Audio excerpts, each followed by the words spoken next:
Bonjour, dans la vidéo précédente, nous avons vu comment exprimer une fraction algébrique comme une somme de fractions partielles. Nous allons utiliser cette méthode de décomposition en somme de fractions partielles pour évaluer des intégrales. Donc, dans la méthode de décomposition en fractions partielles, notre objectif est de transformer une fonction rationnelle en somme de fonctions ayant une des formes suivantes. Donc, soit la forme A sur AX plus B à la n. Donc, cette forme-là, comment on la lit? Bon, on voit que A en haut est une constante. Et au dénominateur, on a une fonction linéaire avec un exposant entier positif, plus grand ou égal à 1. Donc, cette fraction-là, c'est notre objectif. On veut avoir plusieurs additions ou soustractions de ces fractions-là. De même, si au dénominateur, nous avons plutôt des expressions du second degré avec une puissance entière plus grande ou égale à 1, ce qu'on aimerait avoir, c'est une fonction linéaire au numérateur, ce qui va simplifier l'intégration. Donc, on verra plus tard comment appliquer ce cas-là. On va commencer par des cas plus simples. Alors, le premier exemple, on doit ici évaluer l'intégrale de dx sur x2 plus x moins 2. En passant ici, c'est important de comprendre que on peut utiliser des méthodes alternatives pour résoudre cette intégrale-là. Je vais l'écrire en parenthèse. Donc,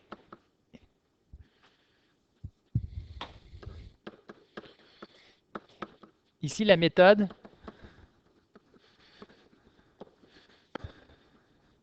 de décomposition en fractions partielles.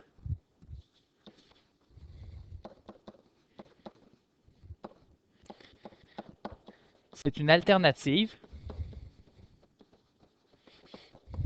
à l'utilisation de la méthode de complétion de carré. Donc, à la complétion de carré. Donc, évidemment, plus on développe de techniques intégration, plus on a de méthodes dans notre boîte à outils permettant de résoudre une plus grande variété d'intégrales. Donc, certaines intégrales peuvent se résoudre de plusieurs manières différentes. Donc, ici, si on utilise la méthode de décomposition en fractions partielles, la première étape, c'est de factoriser le dénominateur si ce n'est pas le cas. Donc, ici, l'expression dx sur x2 moins x moins 2, si on utilise la méthode somme-produit, on peut trouver que ça se factorise comme étant x plus 2 fois x moins 1. Donc, ici, on veut obtenir deux intégrales, une sur le premier facteur, x plus 2, et l'autre sur le second facteur, x moins 1. On va vouloir avoir une constante différente ou même identique pour chacune de ces intégrales-là. Fait qu'on cherche les constantes a et b, donc on cherche comment décomposer la fraction initiale. Donc, je vais l'écrire sans les intégrales, sans les différentiels. Alors, on a l'expression 1 sur x moins 2, pardon, x plus 2, x moins 1, qui est égal à a sur x moins 1, plus b, on le voyait, là, j'ai inversé, donc a sur x plus 2 sur b sur x moins 1. Donc, si on applique la méthode, donc je dois mettre au même dénominateur, ce qui ramène à l'expression suivante, 1 égale a fois x moins 1 plus b fois x plus 2. On va utiliser encore une fois les deux méthodes proposées. Donc, méthode 1 et méthode 2.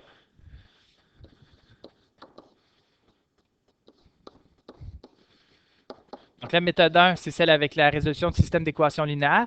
Alors, on a l'expression précédente. 1 est égal à ax moins a plus bx plus 2b. Alors, on va rassembler ensemble les termes en x. Donc, ici, on a 1 qui est égal à ax plus bx moins a plus 2b. On va faire une mise en évidence simple ici.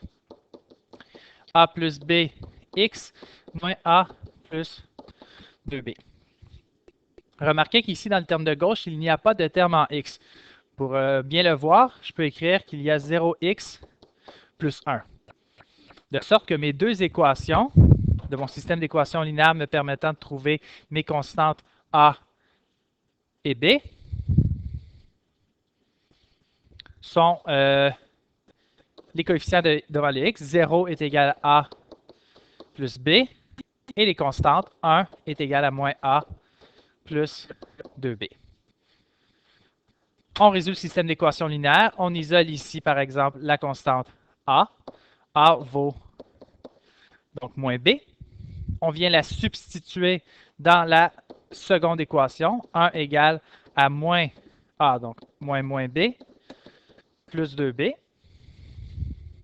Alors, 1 est égal à B plus 2B, 3B. Ainsi, on a B égale 1 tiers. En substituant, on peut trouver le A. A qui vaut moins B.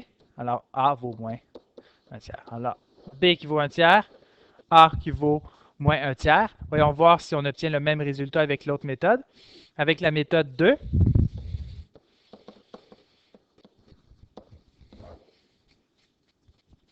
il suffit de reprendre notre expression initiale et de substituer les restrictions associées au dénominateur, qui sont ici x égale 1 et x égale moins 2. Donc, c'est important de comprendre qu'on ne prend pas n'importe quelle valeur pour x, on prend celles qui vont nous simplifier la tâche.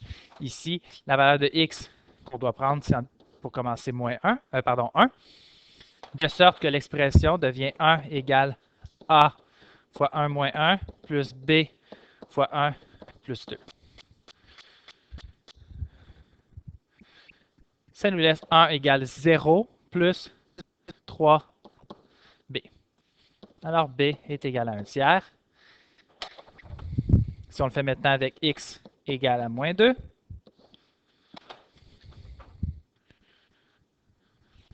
on a 1 égale a fois moins 2 moins 1 plus b fois moins 2 plus 2.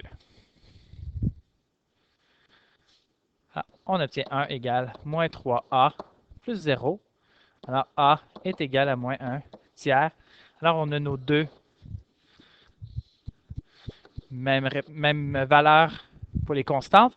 Ça ne s'arrête pas là. Donc, je vous rappelle que là, on vient de décomposer en fractions partielles, mais ce qu'on nous demandait initialement, c'était d'intégrer. Alors, si je réécris l'intégrale initiale qui était dx sur x plus 2, x moins 1, la décomposition s'effectue ainsi. Donc, le paramètre A, on va plus haut, le paramètre A était sur x plus 2. Donc, le A vaut moins 1 tiers. Alors, je peux venir le mettre ici, moins 1 tiers de 1 sur x plus 2. Et le B, donc plus 1 tiers de 1 sur x moins 1.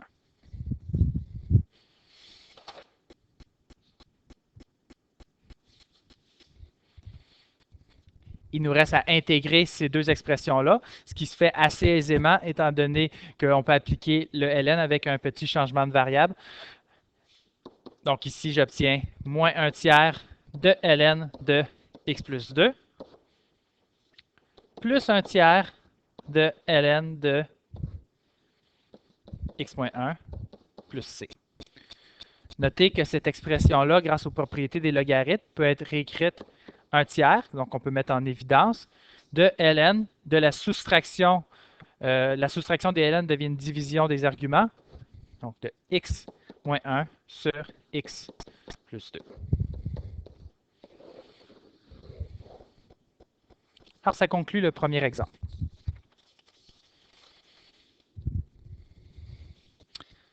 Deuxième exemple. Donc, ici, pour évaluer cette intégrale-là, on a l'intégrale de 2x plus 4 sur x3 moins 2x2. Encore une fois, la première étape, c'est de faire une factorisation avec notre dénominateur. Alors, je réécris mon numérateur, ça, je n'y touche pas. 2x plus 4 sur, je peux mettre en évidence ici x2 fois x moins 2.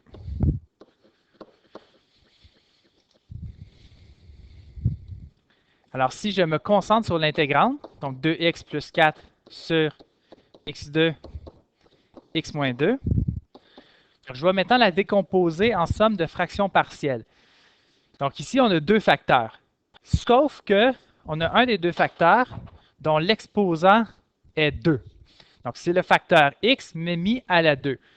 Dans ce cas-là, la décomposition en fractions partielles implique qu'on doit mettre pour chacun des exposants une fraction partielle supplémentaire.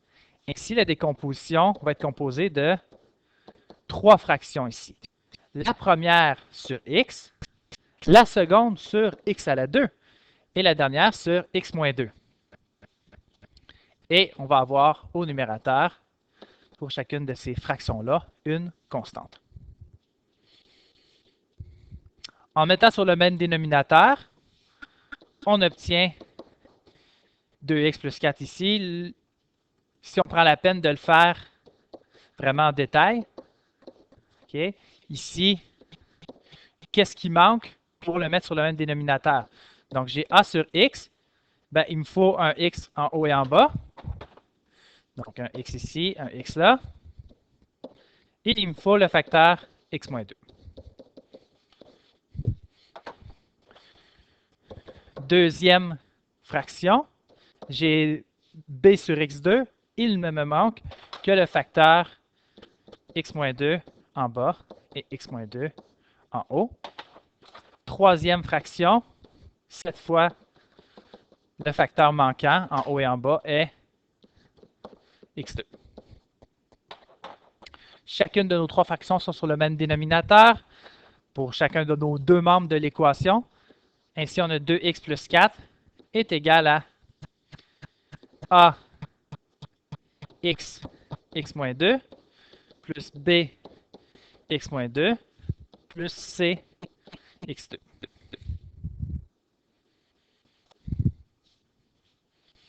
Je vais à nouveau faire les deux méthodes. Donc, dans la première méthode, je développe mes expressions.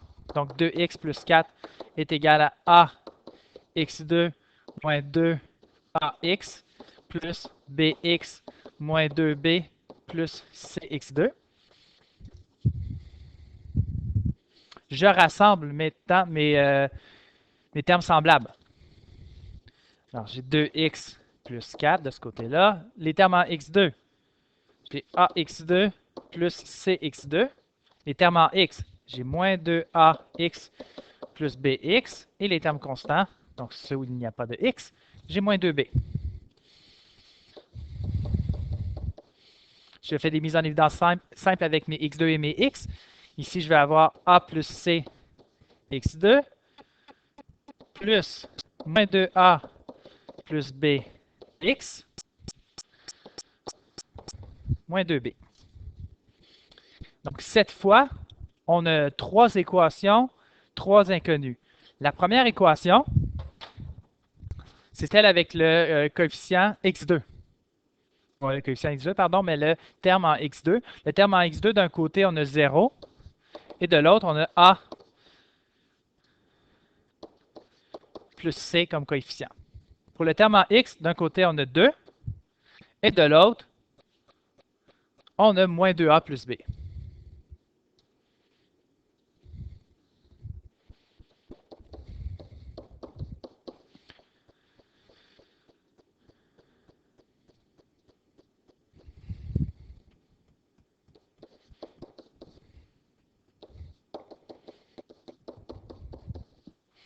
Et pour le terme constant, on a 4 et moins 2b de l'autre côté. Alors, trois équations, trois inconnus. Donc, le travail est un peu plus difficile ici. Toutefois, on a une des deux équations. Pardon. On a une des trois équations, pardon, où il n'y a qu'une seule inconnue. Alors, on va commencer par cette équation-là, qui est la troisième.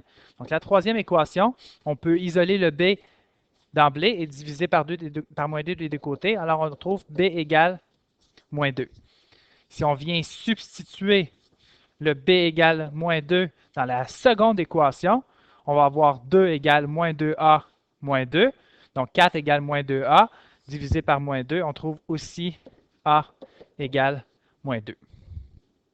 Et si A vaut moins 2, on trouve ici que C vaut 2.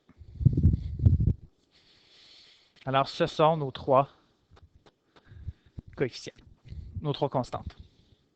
Avec l'autre méthode, cette fois, on a deux restrictions, mais trois constantes. On a la restriction x égale à 0 et la restriction x égale 2. Alors, si je pose x égale à 0,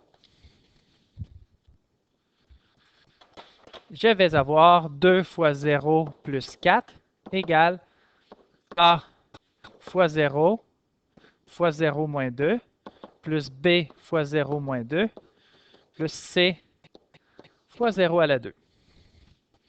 Alors, ça vaut 0, ça vaut 0.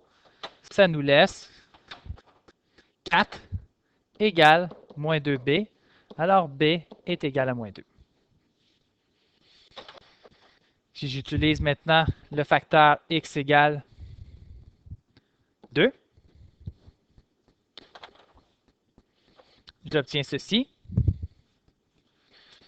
2 fois 2 plus 4 est égal à a fois 2 moins 2 plus b fois 2 moins 2 plus c fois 2 à la 2.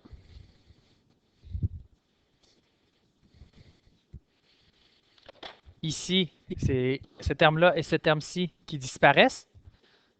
Ça nous laisse 4 plus 4, 8 est égal à 4c.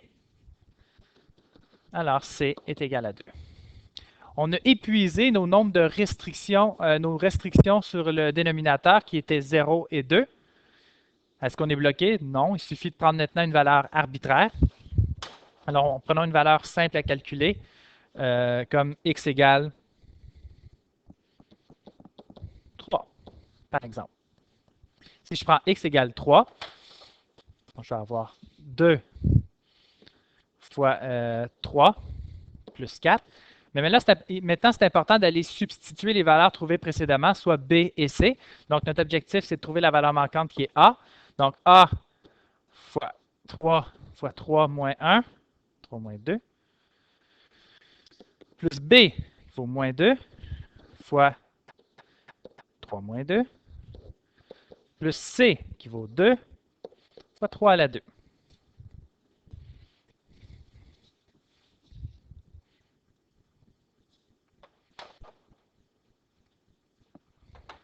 Alors, 2 fois 3, 6, plus 4, 10. Ici, 3 moins 2, 1, donc j'ai 3A. Moins 2, plus 18. Alors, j'ai moins 6 égale 3A. Alors, A est égal à moins 2. Alors, j'ai A est égal à moins 2, C égale 2 et B égale moins 2. Donc, même résultat dans les deux méthodes. Alors, si on reprend l'intégrale, donc l'intégrale de 2x plus 4 sur x3 moins 2 x2 dx, et qu'on va chercher notre décomposition en fraction partielle, donc a sur x plus b sur x2 moins c sur x moins 2. Donc le a valait moins 2, donc moins 2 fois l'intégrale de dx sur x, b vaut moins 2, alors moins 2 fois l'intégrale de dx sur x2, plus c, donc 2 fois l'intégrale de dx sur x moins 2.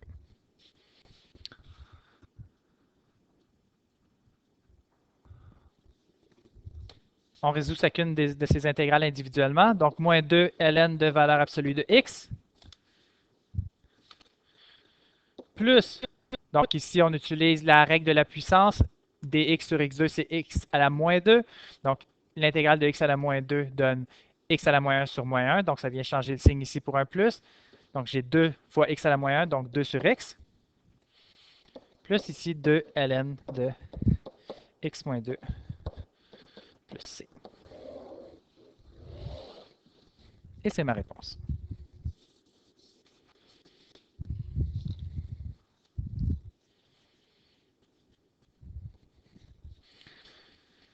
Si vous me le permettez, je vais faire un exemple supplémentaire qui n'apparaît pas dans vos notes de cours. Donc, voici l'exemple. L'intégrale de 4x sur x moins 1 à la 3 dx. Donc, cet exemple est assez important parce qu'il montre qu'est-ce qu'on fait lorsque justement nous avons une puissance au dénominateur. Ici, par exemple, une puissance 3. Donc, la décomposition, ici, c'est déjà factorisé. Donc, 4 sur x moins 1 à la 3. Puisqu'on a une puissance 3, il va y avoir 3 fractions. Une sur le facteur à la 1, une sur le facteur exposant 2 et une sur le facteur à la 3. Donc, c'est nécessaire si vous voulez trouver une solution, une décomposition qui coïncide avec des constantes au numérateur. Donc, attention, ici, j'avais oublié le x. Donc, ici, si on met sur le même dénominateur, on arrive à 4x égale a fois x moins 1 à la 2 plus b fois x moins 1 plus c. On développe le tout. Cette fois, je vais juste le faire avec une seule méthode. Donc, ici, a fois x2 moins 2x plus 1 plus b fois x moins 1 plus c. On va distribuer. 4x égale ax2 moins 2ax plus a plus bx moins b plus c.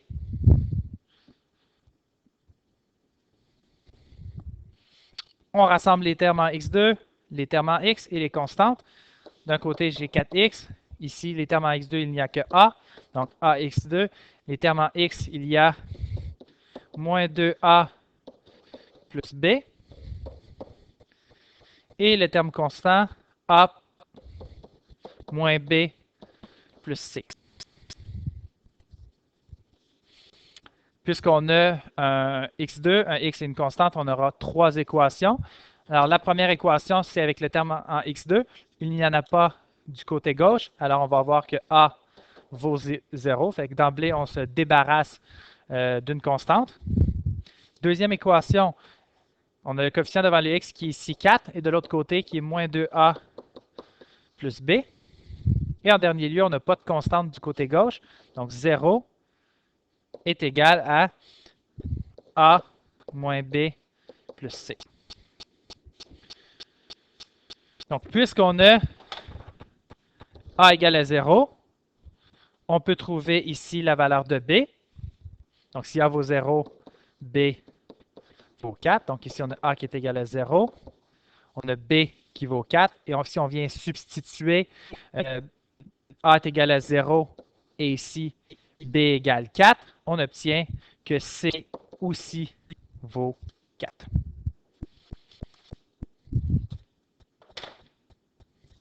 Alors, si on revient à l'intégrale, donc on a l'intégrale de 4x sur x moins 1 à la 3 dx est égale à, donc la décomposition, on n'a pas de terme.